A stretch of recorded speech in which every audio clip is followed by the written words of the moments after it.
Good morning, Internet. We are here next to the Spitskoppe, where we camped last night.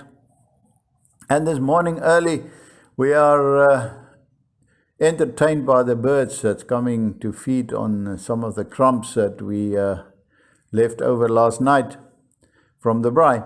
Now we realized this morning that we're actually not inside the Spitskoppe. We can't get access to it because there's a wire between us and the Spitskoppe. So we need to drive out and find the correct place to enter the Spitskoppe. This is just for you to take note that when you book, that you need to book at the correct place that you want to be, because if you book at the campsites outside, then you also need to pay a day visitor's fees to get into the Spitskoppe itself. Not a big problem, but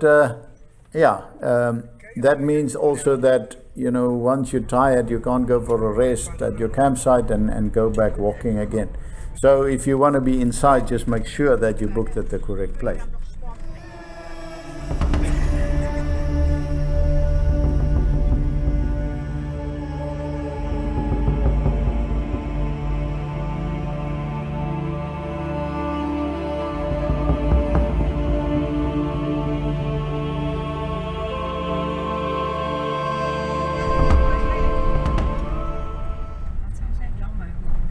So if we look here on Google Maps, we can see Spitskoppe is about 95 kilometers from the sea.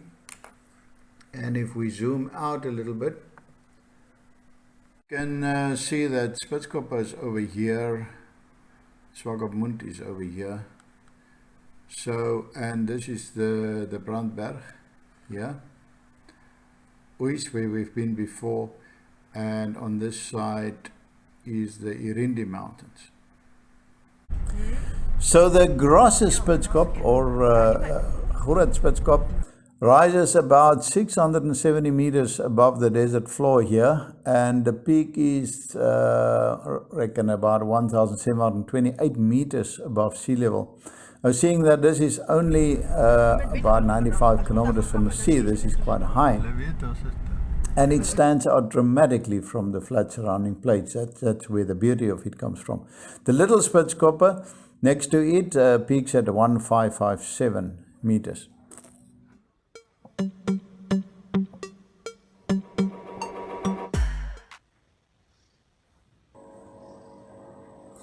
An early morning walk for a dassie when we turn into one of the campsites here. I think it's campsite A.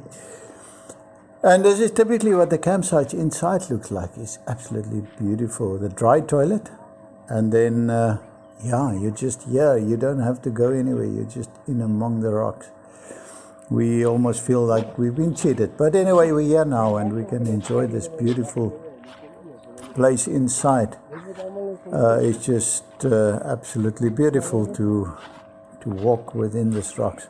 It's already hot, and obviously in summertime you'll have to find a campsite that has got shade.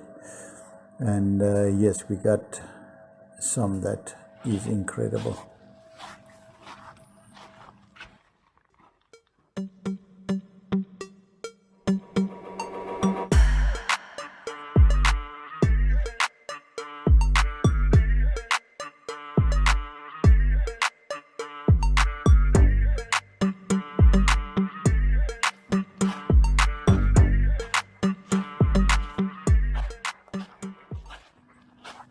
Now, the history of this is that in 1896, a training post named Spitzkoppe was built below the mountain by the German Colonial Society. And the centerpiece of this was a 120,000 hectare farm where they built a 5-room farmhouse, stable, storerooms, other things. And only 3 years later, in 1899, this farm already held 120 horses, 1,500 cattle, and 4,000 sheep and goats. Later, this was transferred to a farmer called Jooste, and a police station was built here under the Pontok Fall. In 1964, under the Odendaal Plan, remember I talked about this in a previous episode, When they created home territories for the black population, this farm was expropriated with compensation.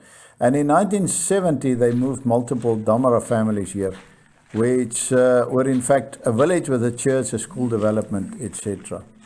Now, since 1998, the municipal campsite and area was declared as Geiger Conservatory on 7 September 2003 around the Great Spitskoppe.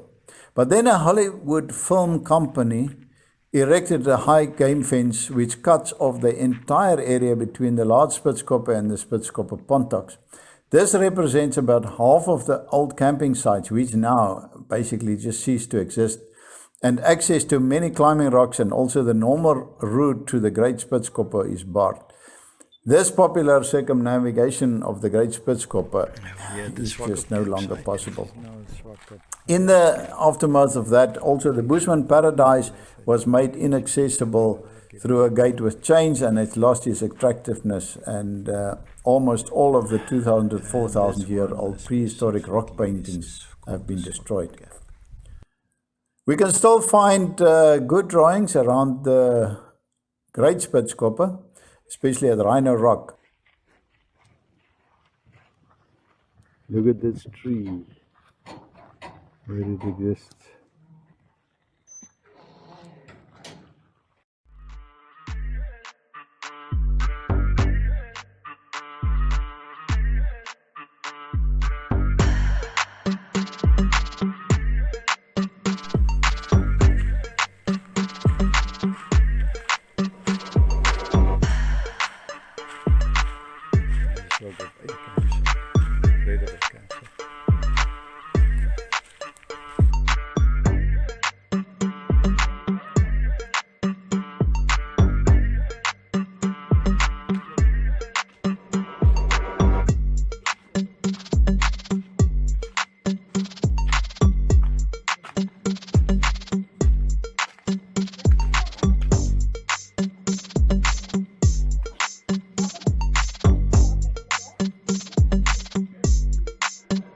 Obviously there's a big waterfall falling down here if it rains.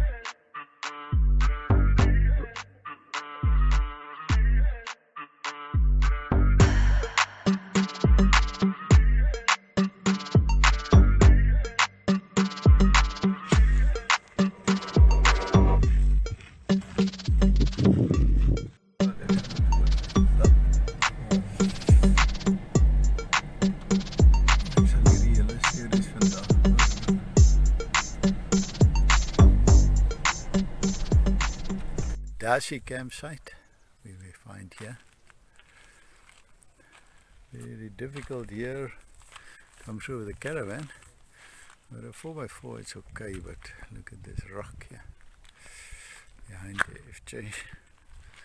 Just wedged here on two other rocks.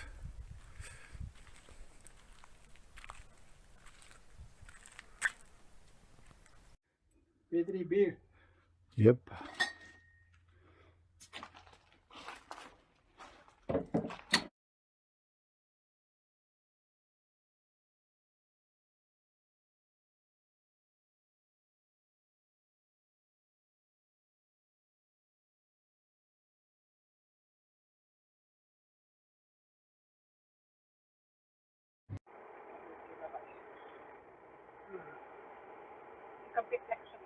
Just on the side here with Camp 7, other side of the bridge. We're going to work around to find the bridge.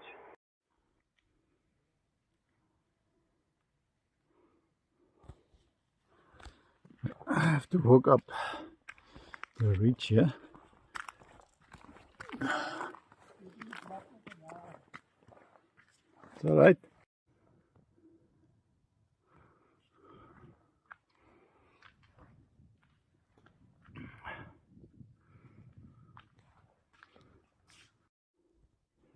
This rock almost looks like it's got a baby that is protecting. And then there's one protruding vertical. We are just walking up to the area where you can take a photo across. There's another campsite down here.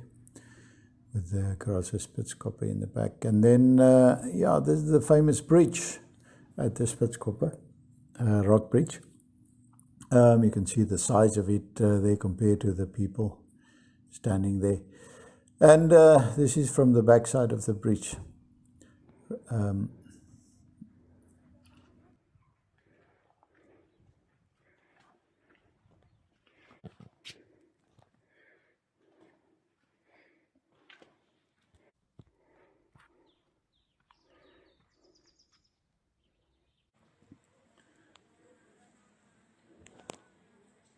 Some more dust is coming down here.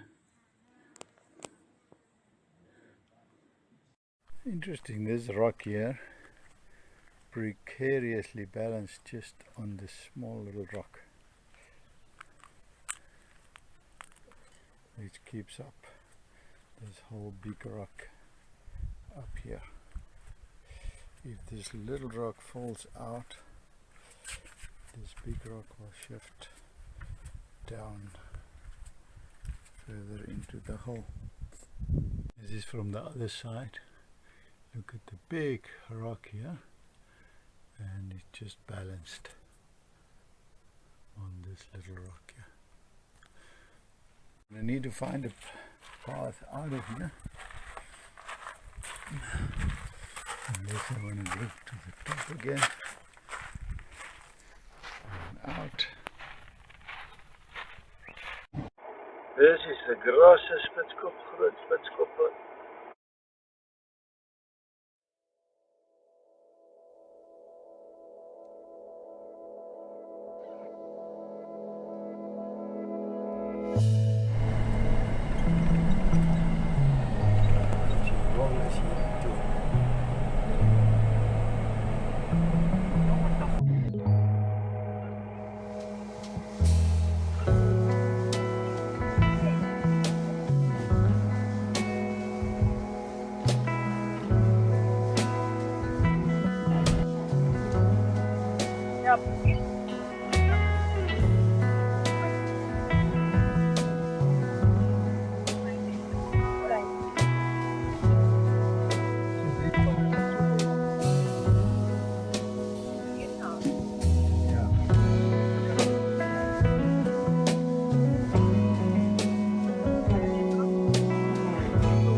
Petri, dat is te moeilijk voor die kant.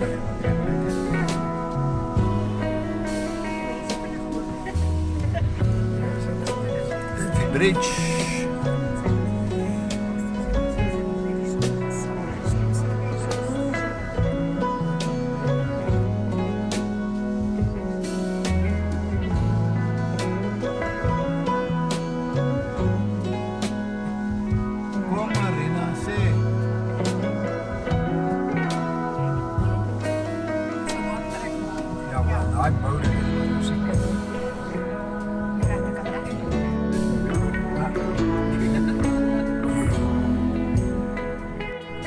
Campsite number 6. Not the best campsite in the sun. I like so nice. Oh, look at this incredible formation.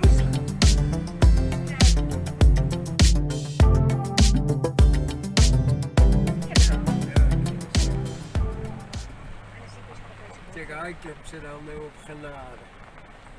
Climbing these peaks is not easy, and in modern terms not so difficult, but in previous years it was quite difficult, as it involves exposed and delicate rock climbing of a high grade. That was made more difficult owing to the isolation of the peak, the heat of the desert, and the total lack of water in the area. So the first climb was made by the Spitzkoppe before the First World War, which claimed a German soldier climbed on top and made a fire on top of the Great Spitskoppe. But then the soldier never came down again, so there's certainly no proof of this conquest that is available today. The first documented conquest was made by a team of climbers from Cape Town led by S. Leroux. And so it carried on. A lot of guys made attempts but gave up. And some of the earliest climbers even started carving steps into the rocks with hammers and chisels. A few months later then, Hans and Elsa Wong and Jan de Villiers Graaf arrived, and they reached the summit at the noon of November 1946. For the next quarter of a century, the mountain maintained the reputation of presenting a 2 or 3 day struggle to potential climbers.